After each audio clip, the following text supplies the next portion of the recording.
చిట్టి కోతి పెద్ద బుద్ధి సరదా కథ.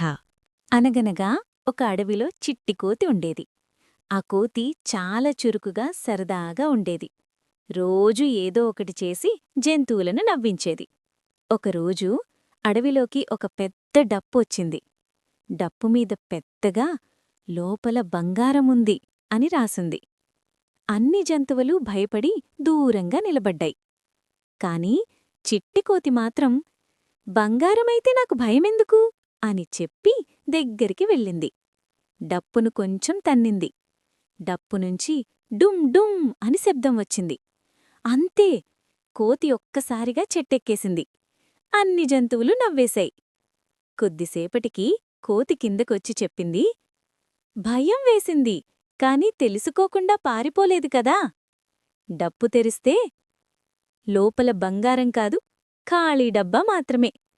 అడవిలోని జంతువులన్నీ కోతిని మెచ్చుకున్నాయి. నీతి: భయాన్ని నవ్వుతో ఎదుర్కొంటే సమస్య చిన్నదిగా మారుతుంది.